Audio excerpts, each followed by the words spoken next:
बिस्मिल्लाहिर्रहमानिर्रहीम। 10th class. आज हम चैप्टर 14 करंट इलेक्ट्रिसिटी की एक्सरसाइज सॉल्व करेंगे। तो सबसे पहले इसके मल्टीपल चॉइस क्वेश्चंस हैं। Choose the correct answer from the following choices. तो सबसे पहले है an electric current in conductors is due to flow of the positive ions, negative ions, positive charges, free electrons. तो कंडक्टर्स में जो electric current होता है वो फ्री इलेक्ट्रॉन्स की वजह से होता है। इसकी डिटेल हम इस एक्सरसाइज में देखेंगे। नेक्स्ट जो है second MCQs, what is voltage across a 6 ohm resistor when 3 ampere of current passing. तो हम इसको सॉल्व कर लेते हैं। हमारे पास जो फार्मूला है V equal to I R, उसमें वैल्यूज पुट कर देंगे, रेजिस्टेंस और करंट गिवन है, तो ये आंसर आ जाएगा 18। तो इसका सी ऑप्शन ठीक होगा, 18 वोल्ट। इसके बाद थर्ड एमसीक्यूज है, what happens to the intensity of the lamps connected in series as more and more lamps are added। Intensity of lamps जब कनेक्टेड हैं सीरीज में, तो उनके साथ क्या इफेक्ट होगा जब हम मज़ीद लैम्प्स सीरीज में ऐड करेंगे, यानी कि इंटेंसिटी पे क्या इफेक्ट पड़ेगा। लैम्प्स को हम सीरीज में कनेक्ट करते जाएं तो उसकी इंटेंसिटी पे क्या इफेक्ट पड़ेगा। तो बेसिकली अगर हम सीरीज में कनेक्ट करेंगे इनको लैम्प्स को, तो उनकी जो इंटेंसिटी है वो डिक्रीज़ होती चली जाएगी। इंटेंसिटी बेसिकली क्या होती है, आप यूँ समझ लें कि ब्राइटनेस है, तो जो ही आप सीरीज़ में इनको कनेक्ट करते चले जाएंगे तो उनकी ब्राइटनेस कम होती जाएगी, वो तो इंटेंसिटी डिक्रीज़ होती जाएगी। इसके बाद फोर्थ एमसीक्यूज है, why should house hold appliances connected in parallel with voltage source. House hold यानी कि घरों में जो चीज़ें लगाई जाती हैं वो पैरेलल में क्यों लगाई जाती हैं।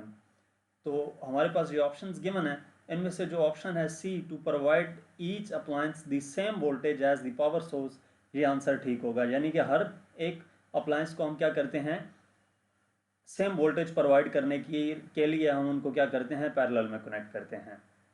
अगर हम सीरीज में कनेक्ट करेंगे तो सबको सेम वोल्टेज नहीं पहुंच पाएगी।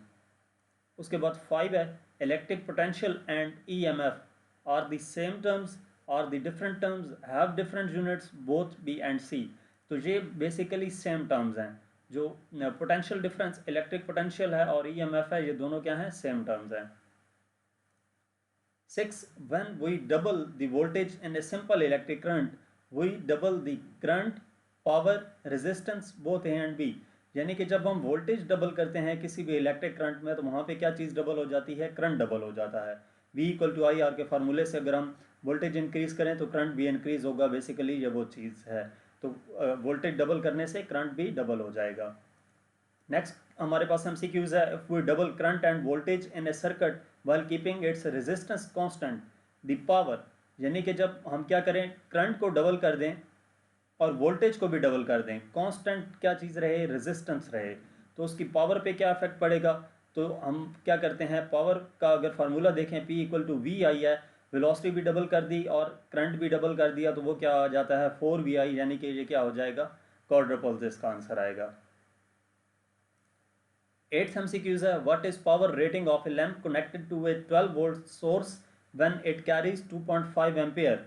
पावर रेटिंग लैंप की क्या होगी जब उसको 12 वोल्ट प्रोवाइड किया जाए, 12 वोल्टेज यानी कि जो पोटेंशियल डिफरेंस है वो 12 वोल्ट का हो और जो करंट है वो कैरी कर रहा है वो 2.5 एम्पियर का हो।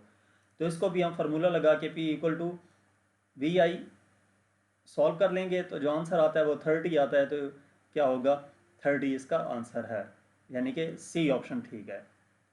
इसके बाद 9th एमसीक्यूज है, the combined resistance of two identical resistance connected series is 8 ओम।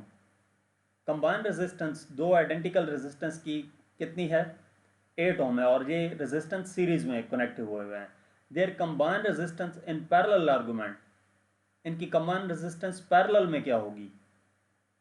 तो हम पैरेलल में फाइंड करने के लिए क्या चीज़ करेंगे, फार्मूला अप्लाई कर देंगे, 1/r E equal to 1/r1 plus 1/r2।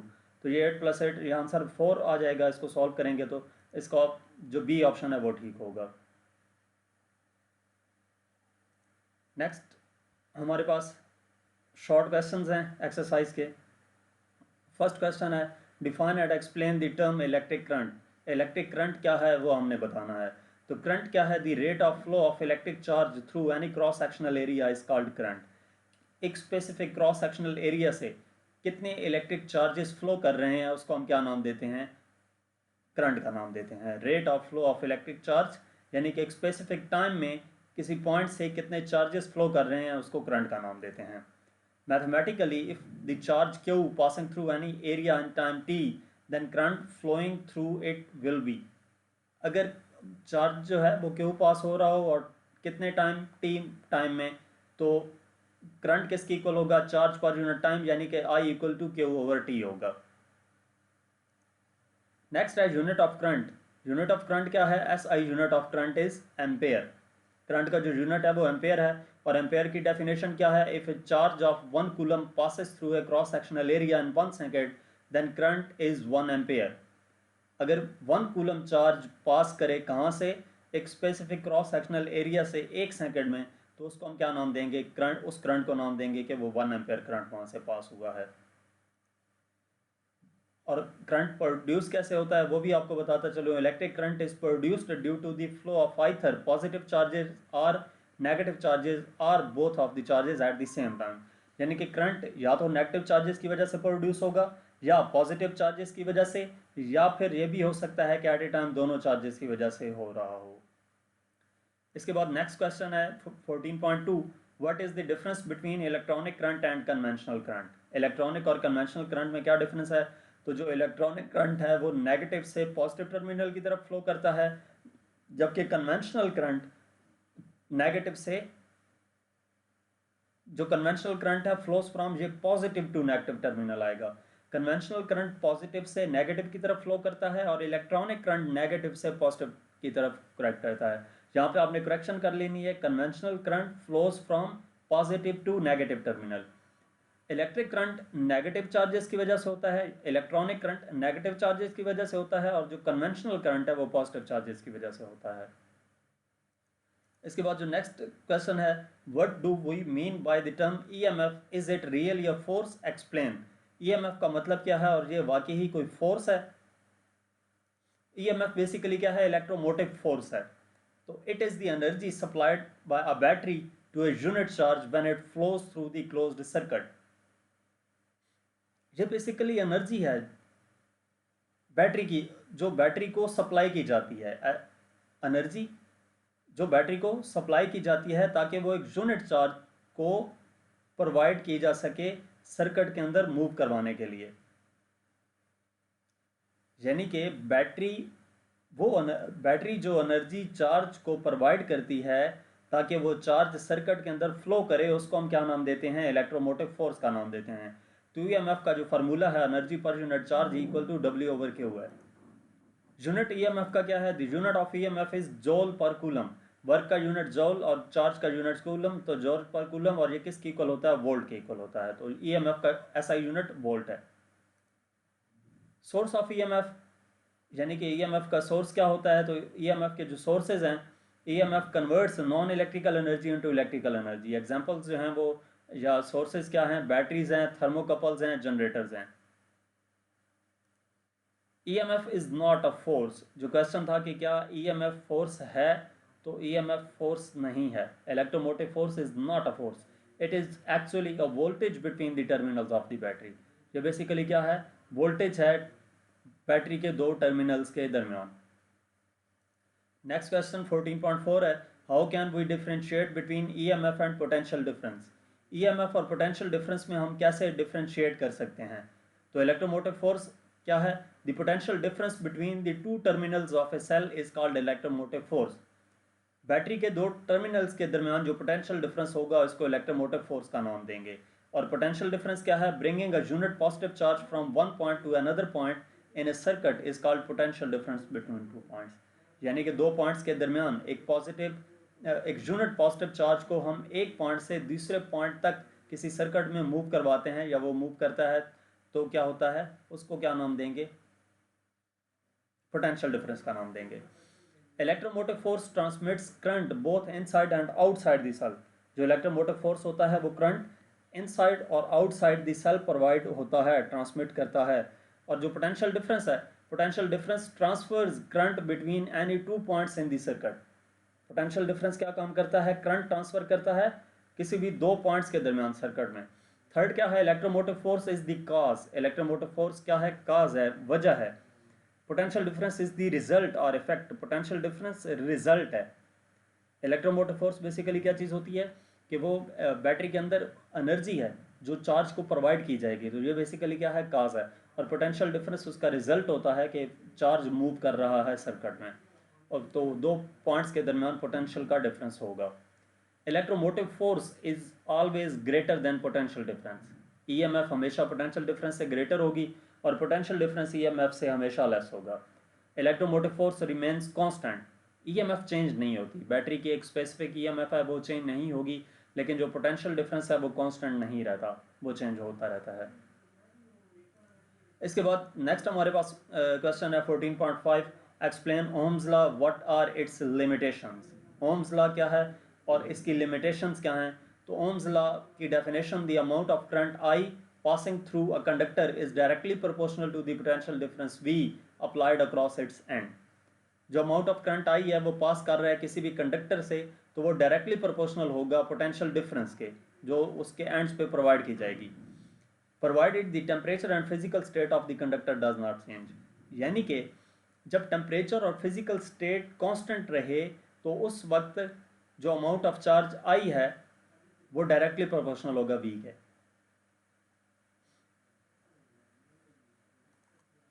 Mathematically V proportional to I, voltage directly proportional होगा करंट के और V equal to I R होगा, where R is the constant of proportionality and it is the resistance of the conductors. R क्या है, constant of proportionality, और ये basically क्या होती है, कंडक्टर की रेजिस्टेंस होती है, इसका ऐसा यूनिट ओम है। जो ग्राफ है ओम्स लॉ का वो हमेशा एक स्ट्रेट लाइन आएगी, जब पोटेंशियल डिफरेंस और करंट के दरमियान हम ग्राफ बनाएंगे तो वो हमेशा एक स्ट्रेट लाइन होगी। लिमिटेशंस क्या हैं, जो क्वेश्चन में पूछा गया था ओम्स लॉ की, Ohm's law is applicable only in case of metallic conductors when their temperature and physical state do not change. ये डेफिनेशन में भी बात की गई थी कि टेम्परेचर और फिजिकल स्टेट सेम रहनी चाहिए, वो चेंज ना हो, वो कांस्टेंट रहे। तो ये इसकी क्या है, ओम्स लॉ की लिमिटेशंस हैं। नेक्स्ट क्वेश्चन है हमारे पास 14.6, define resistance and it's units. Resistance क्या है, the property of a substance which offers opposition to the flow of current through it is called resistance। किसी भी मटेरियल की वो प्रॉपर्टी जिसकी वजह से वो क्या करता है, फ्लो ऑफ करंट में रुकावट पैदा करता है, उसको नाम देते हैं रेजिस्टेंस का।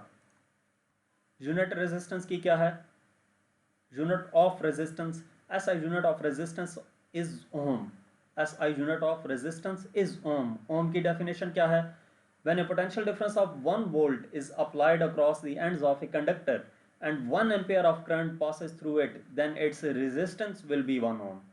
कि जब पोटेंशियल डिफरेंस 1 वोल्ट का प्रोवाइड किया जाए किसी भी कंडक्टर के एंड पे और 1 एम्पेयर करंट पास करे उसमें से, तो उसकी जो रेजिस्टेंस है वो कितनी होगी, 1 ओम होगी। Next question 14.7, what is the difference between conductors and insulators. तो कंडक्टर्स क्या हैं, material which permits the electric current और heat to pass through it is known as conductor. ऐसे मटेरियल जो क्या करते हैं, इलेक्ट्रिक करंट या हीट को पास होने दें, उनको कंडक्टर का नाम देते हैं। पोटेंशियल एनर्जी सेम रहती है तमाम पॉइंट्स में कंडक्टर में। कंडक्टर्स की जो रेजिस्टेंस है वो लो होती है। कंडक्टर्स को इलेक्ट्रिकल वायर्स बनाने के लिए यूज़ किया जाता है, और जो कंडक्टर की एग्जांपल्स हैं iron, aluminium, silver, copper etcetera. और इसके मुकाबले में जो इंसुलेटर है, इंसुलेटर आएगा, the materials which restrict the electric current और heat to pass through it is known as insulator. यानी कि ऐसा मटेरियल जो इलेक्ट्रिक करंट को पास नहीं होने देता, उसको क्या नाम देते हैं, इंसुलेटर का नाम देते हैं। पोटेंशियल एनर्जी इसमें ज़ीरो रहती है इंसुलेटर में। इंसुलेटर की जो रेजिस्टेंस है वो काफ़ी हाई होती है। इसको इंसुलेटिंग केबल या कंडक्टर्स बनाने के लिए, इंसुलेटिंग इलेक्ट्रिकल केबल बनाने के लिए यूज़ किया जाता है। और इसकी जो एग्जांपल्स हैं रबर, वुड, पेपर एट्सेट्रा। इसके बाद नेक्स्ट क्वेश्चन है 14.8, explain the energy dissipation and resistance, what is जोल्स law. Energy dissipation और जोल्स लॉ का बताना है हमने। तो एनर्जी डिसिपेशन इन रेजिस्टेंस क्या चीज़ है? The heat generated in the components of A circuit is dissipated into the air around the components. Components के across जो हम बेसिकली जितने भी कंपोनेंट्स किसी सर्किट में लगे होते हैं वो हीट जनरेट कर रहे होते हैं। तो किसी सर्किट में जो कंपोनेंट्स हीट जनरेट कर रहे हैं वो क्या होती है? Dissipated into the air around the components. वो जो उस कंपोनेंट के अक्रॉस एयर है वो हीट उसमें क्या हो जाती है? डिसिपेट हो जाती है। The rate at which the heat is dissipated is called power. जिस रेट पे वो हीट डिसिपेट होगी उसको क्या नाम देंगे? पावर का नाम देंगे। यानी कि the conversion of potential energy into heat referred as dissipation. कि जब पोटेंशियल एनर्जी कन्वर्ट हो जाए किस में? हीट एनर्जी में, तो उसको हम क्या नाम देते हैं? डेसिपेशन। और डेसिपेशन का नाम देते हैं। तो अगर वो रेजिस्टेंस की वजह से हो रही है तो उसको डेसिपेशन इन रेजिस्टेंस का नाम देंगे। Joule's law: the amount of heat generated in a resistance due to flow of charges is equal to the product of square of current I, resistance R and the time t. Amount of heat generated किसी भी resistance में जब उसमें charge flow कर रहा हो वो किसकी इक्वल होगी? Square of I, resistance R and time duration T. तो उसको mathematically W equal to I square R T लिख दिया। आई हमारे पास वी ओवर टी के इक्वल होता है, इसका स्क्वायर किया, स्क्वायर ओपन किया, V square over R square into R T आ गया, तो V square T over R आ जाता है। इसको हम जूल्स लॉ का नाम देते हैं। नेक्स्ट क्वेश्चन है, what is the difference between DC and AC? DC और एसी के दरमियान डिफरेंस क्या है वो बताना है। तो alternating current AC changes its direction many times in 1 second. जो एसी है वो 1 सेकंड में कई बार डायरेक्शन अपनी चेंज करता है, जबकि जो डीसी है वो अपनी डायरेक्शन चेंज नहीं करता, वो ट्रैवल करता है एक ही डायरेक्शन में। AC can travel a long distance. जो एसी है वो लॉन्ग डिस्टेंस में ट्रैवल करता है। DC can not travel long distance, जबकि जो डायरेक्ट करंट है वो लॉन्ग डिस्टेंस में ट्रैवल नहीं करता। DC consist of both positive and negative half cycles. DC में पॉजिटिव और नेगेटिव दोनों हाफ साइकिल्स मौजूद होते हैं, जबकि जो डीसी है उसमें सिर्फ पॉजिटिव हाफ साइकिल्स होते हैं। AC is more useful then DC. AC का इस्तेमाल ज़्यादा है डीसी की निस्बत, जबकि जो डीसी है वो कुछ स्पेसिफिक पर्पस के लिए यूज किए जाते हैं। AC current is A phase और वेक्टर। एसी क्या है? फेज है या वेक्टर है, यानी कि इसकी कोई डायरेक्शन होती है अगर आप दूसरे लफ्जों में कहें तो। और जो डायरेक्ट करंट है वो एक स्केलर है। नेक्स्ट क्वेश्चन है, discuss the main features of parallel combination of resistors. Main features parallel combination के, जब रेजिस्टर्स अटैच हों पैरेलल में तो उनके मेन फीचर्स बताने हैं। तो पैरेलल कॉम्बिनेशन में होता क्या है? In parallel combination one end of the each resistor is connected with positive end other end of the each resistor is connected with negative terminal of the battery. ये resistance हैं, इनके जो एक side है वो बैटरी के एक terminal के साथ अटैच कर दी है और बैटरी के दूसरे टर्मिनल के साथ दूसरी साइड अटैच कर दी है। तो इसको हम क्या नाम देते हैं? इस को पैरेलल कॉम्बिनेशन का नाम देते हैं कि जो रेजिस्टेंस हैं वो पैरेलल में अटैच हैं। Voltage is same across each resistor which is equal to the voltage of the battery. जो वोल्टेज होगी हर रेजिस्टेंस के अक्रॉस सेम होगी, और ये किसके इक्वल होगी? बैटरी के वोल्टेज के, यानी कि V equal to V1 plus V2, V equal to V1 equal to V2 equal to V3, यानी कि हर रेजिस्टेंस के अक्रॉस जो वोल्टेज है वो सेम होगी। The total current equals the sum of the currents in various resistance. Total current जो है I वो इन तीनों के सम के इक्वल होगा, यानी कि I इक्वल होगा I1 plus I2 plus I3 के। और जो reciprocal of equivalent resistance 1 over RE of the combination is the sum of the reciprocals of the individual resistances. कि अगर हमने सम फाइंड करना हो रेजिस्टेंसेस का तो उनका रेसिप्रोकल्स हम ऐड करेंगे। 1 ओवर RE इक्वल होगा 1 over R1 plus 1 over R2 plus 1 over R3 के। नेक्स्ट क्वेश्चन है 14.11, determine the equivalent resistance of series combination of resistors. अब सीरीज में रेजिस्टर्स अटैच करके उनकी इक्विवेलेंट रेजिस्टेंस फाइंड करनी है। तो सीरीज कॉम्बिनेशन में क्या होता है? In series combination of resistors all the resistors are connected by end to end. ये एंड टू एंड का मतलब ये है कि आपने एक ही रेजिस्टर के आगे दूसरा रेजिस्टर अटैच कर दिया, फिर तीसरा, इसी तरह इनको क्या करना है? एक एंड के साथ दूसरा एंड मिलाते जाना है रेजिस्टर का। तो फर्स्ट को, जो फर्स्ट रेजिस्टर है उसका जो एक टर्मिनल रह जाएगा उसको बैटरी के साथ अटैच कर देंगे, और जो लास्ट रेजिस्टर होगा उसके टर्मिनल को हम बैटरी के दूसरे टर्मिनल के साथ अटैच कर देंगे। अब जो सीरीज कॉम्बिनेशन है से रेजिस्टर्स का, उसमें देखते हैं कि in series combination of resistors all the resistors are connected by end to end, तमाम resistors end to end connect किए जाते हैं। The current is same across each resistor which is equal to the total current in the battery. जो current है वो same रहेगा हर resistor के across, और वो किसकी इक्वल होगा? वो टोटल करंट की इक्वल होगा जो कि बैटरी में मौजूद होगा। यानी कि I इक्वल होगा I1 equal to I2 equal to I3, जहाँ पे I3 आएगा। I equal to I1 equal to I2 equal to I3। The total voltage equals the sum of the voltages in various resistances. जो total voltage है वो किसकी equal होगी? Sum of the voltages की equal होगी, V equal to V1 plus V2 plus V3 के। और जो इक्विवेलेंट रेजिस्टेंस है वो किसकी इक्वल होगी? सम ऑफ द रेजिस्टेंसेस के, यानी कि RE इक्वल होगा R1 plus R2 plus R3 के। If resistances of R1 plus R2 plus R3 number of resistance up to Rn are connected in series, तो इक्विवेलेंट रेजिस्टेंस के लिए जो formula हो जाएगा वो RE equal to R1 plus R2 plus R3 up to Rn हो जाएगा। तो इस तरीके से जो सीरीज कॉम्बिनेशन है उसकी रेजिस्टेंस हम फाइंड कर सकते हैं जब रेजिस्टर सीरीज में कनेक्टेड किए गए हैं। नेक्स्ट क्वेश्चन 14.12 है describe briefly the hazards of house hold electricity. House hold electricity के से हमें ख़तरात क्या हलाक हो सकते हैं वो देखते हैं। Hazards of electricity, major dangers of electricity are electric shock and fire.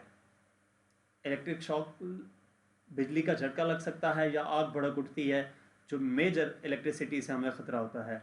Here we discuss some faults in electrical circuits that may cause electricity hazards। हम यहाँ पे कुछ फॉल्ट्स देखेंगे इलेक्ट्रिकल सर्किट में जिनकी वजह से इलेक्ट्रिसिटी से हमें ख़तरा हो सकता है। तो सबसे पहला है इंसुलेशन डैमेज।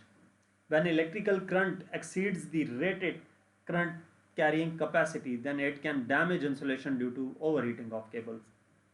कि जब एक तार के अंदर इतनी सलाहियत ही नहीं है कि वो करंट ज़्यादा, एक लिमिट तक, कोई भी तार है वो एक लिमिट तक करंट पास करवा सकती है, अगर लिमिट एक्सीड कर जाए, ज़्यादा करंट उसमें से फ्लो करे तो क्या होगा? उसके ऊपर जो इंसुलेशन है वो मेल्ट कर जाएगी हीटिंग की वजह से। This results into A short circuit which can severally damage electrical devices और पर्सन्स। अब ये तो इसकी वजह से क्या हो सकता है? शॉर्ट सर्किट हो सकता है, और इसका नतीजा क्या निकलेगा कि इलेक्ट्रिकल डिवाइस डैमेज हो जाती है या जो आदमी है उसको नुकसान पहुंच सकता है, यानी कि जो उन डिवाइसेस को यूज़ कर रहे होते हैं। नेक्स्ट शॉर्ट सर्किट है। The additional current by connecting appliances in parallel might produce enough thermal energy to melt the wirings insulation which causes a short circuit और इवन स्टार्ट ऑफ फायर। यानी कि जब additional current flow होने लग जाए, और वो किस सूरत में होता है? जब हम चीज़ों को पैरेलल में कनेक्ट करना शुरू कर दें, तो इसकी वजह से जो थर्मल एनर्जी है वो काफ़ी ज़्यादा प्रोड्यूस होना शुरू हो जाती है, जिसकी वजह से जो वायरिंग्स हैं वो क्या कर जाती हैं? मेल्ट कर जाती हैं, उनकी जो इंसुलेशन है वो मेल्ट कर जाती है। तो उसकी वजह से भी शॉर्ट सर्किट हो जाता है और आग लग सकती है। Short circuit can also occur when the live wire and the neutral wires come in direct contact. जो शॉर्ट सर्किट है वो किस वजह से हो सकता है? जब लाइव वायर और न्यूट्रल वायर क्या कर जाए? डायरेक्ट कांटेक्ट में आ जाए, यानी कि दोनों एक दूसरे के साथ टच हो जाएं। जब इंसुलेशन मेल्ट हो जाएगी हीट होने की वजह से, तो लाइव वायर और न्यूट्रल वायर आपस में कनेक्ट हो जाती हैं, तो उसकी वजह से शॉर्ट सर्किट हो सकता है। नेक्स्ट डैम्प कंडीशन है। अंडर डैम्प कंडीशंस, यानी कि जब एनवायरनमेंट वेट हो, resistance of human skin is reduced to few hundred ohms. जो रेजिस्टेंस है ह्यूमन स्किन की वो क्या कर जाती है? कम हो जाती है, फ्यू हंड्रेड ओम्स तक रह जाती है। Therefore never operate any electrical appliances with weight hands. तो इस वजह से जब हमारे हाथ गीले हों तो उस वक्त क्या करना चाहिए? किसी भी इलेक्ट्रिकल अप्लायंसेस को, हमें बिजली की चीज़ों को हमें हाथ नहीं लगाना चाहिए, क्योंकि उस वक्त जो रेजिस्टेंस है वो ह्यूमन स्किन की जो रेजिस्टेंस है वो कम हो चुकी होती है, तो हमें करंट लगने का खतरा ज़्यादा होता है। नेक्स्ट क्वेश्चन हमारे पास है 14.13 describe 4 safety measures that should be taken in connection with the house hold circuit. Safety measures हमने बताने हैं जो हमें मस्ट करने चाहिए जब हम क्या करें? हाउस होल्ड सर्किट, घर के अंदर जो सर्किट होता है उसमें हमें अप्लाई करने चाहिए। सबसे पहला है always use a circuit breaker और fuse because circuit breaker and fuses are protection devices that automatically disconnects the live wire when a condition of short circuit or overcurrent occurs। यानी कि हमें घरों में सबसे पहली बात क्या कि फ्यूज़ या सर्किट ब्रेकर यूज़ करना चाहिए। उसका फ़ायदा ये होता है कि अगर कभी शॉर्ट सर्किट हो जाए या करंट ज़्यादा आ जाए तो उससे क्या होता है कि ये जो फ्यूज़ है या जो सर्किट ब्रेकर है वो ट्रिप कर जाता है, तो करंट का जो कनेक्शन है वो डिस्कनेक्ट हो जाता है, जिसकी वजह से हम बड़े खतरे से बच जाते हैं। Fuses to be used should have slightly more rating than the current which the electrical appliances will draw। जो फ्यूजेज हैं उनकी जो वैल्यू है, यानी कि जितने एम्पेयर का हम यूज़ कर रहे हैं, वायर में से जितना करंट गुजर सकता है, जो हमने करंट प्रोवाइड किया गया है या जो करंट गुजार रहे हैं वायर से, उससे थोड़ी सी ज़्यादा वैल्यू का फ्यूज़ यूज़ करना है। लेकिन जो ही करंट की जो लिमिट है वो फ्यूज़ की लिमिट से ज़्यादा हो जाएगी तो जो फ्यूज़ है ऑटोमेटिकली ट्रिप कर जाएगा। Fuses should be connected in the live wire so that the appliance will not operate the fuse as blown. जो फ्यूजेस हैं वो किस में लगाने चाहिए? हमेशा लाइव वायर में लगाने हैं, न्यूट्रल वायर में नहीं लगाना, क्योंकि करंट बेसिकली जब आ रहा है तो वो लाइव वायर में आ रहा है और लाइव वायर से होके घर के बाकी कनेक्शंस में जा रहा है, तो हमने क्या करना है? लाइव वायर के रास्ते में फ्यूज लगाना है। फोर्थ है switch off the main before changing any fuse. कोई भी फ्यूज चेंज करना हो या और कोई भी बटन या स्विच चेंज करना हो तो उस वक्त हमें क्या करना चाहिए? मेन स्विच ऑफ कर देना चाहिए। फिफ्थ हमने क्या करना है कि use earth wire as the earth wire provides a safe route for the current to flow through if the live wire touches the casing of different appliances.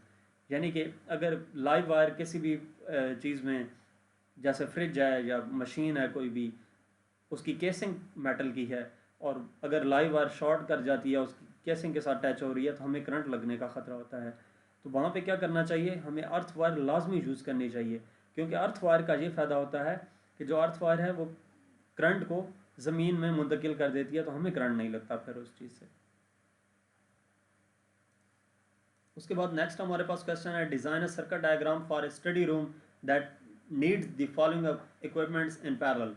100 watt lamp operated by one switch, एक switch से 100 watt lamp operate किया जाए। B क्या है? One reading lamp fitted with a 40 watt bulb which can be switched on and off from 2 points. एक reading lamp जिसको हम क्या कर सकें, जो 40 वाट का हो और उसको ऑन ऑफ कर सकें 2 पॉइंट से।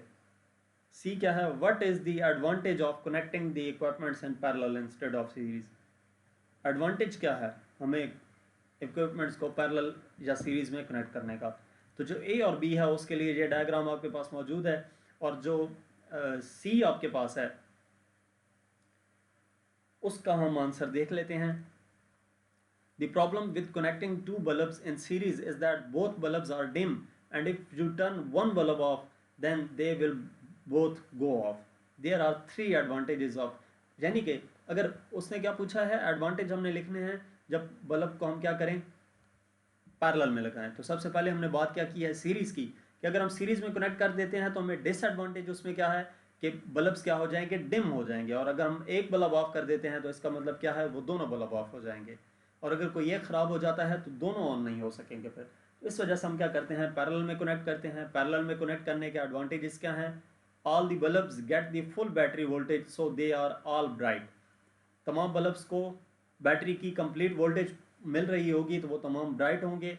सेकंड क्या होगा? They are all in their own conducting loop so you can turn one bulb off without affecting the other.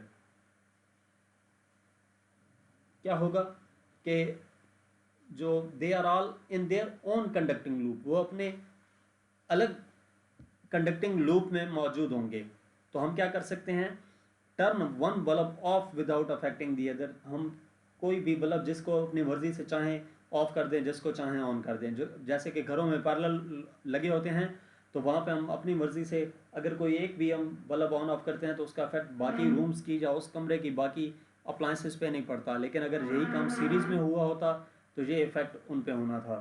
Third option क्या है, all household light and appliances are connected parallel because a parallel circuit allows all devices to operate on the same voltage.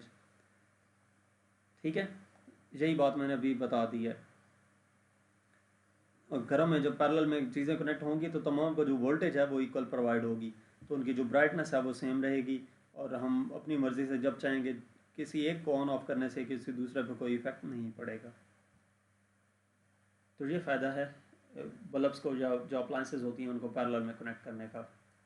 तो यहाँ तक हमारा आज के जो इस एक्सरसाइज के क्वेश्चंस थे वो हमने देखे। तो मज़ीद कोई भी टॉपिक देखने के लिए आप मेरा यूट्यूब चैनल विज़िट कर सकते हैं। Thank you.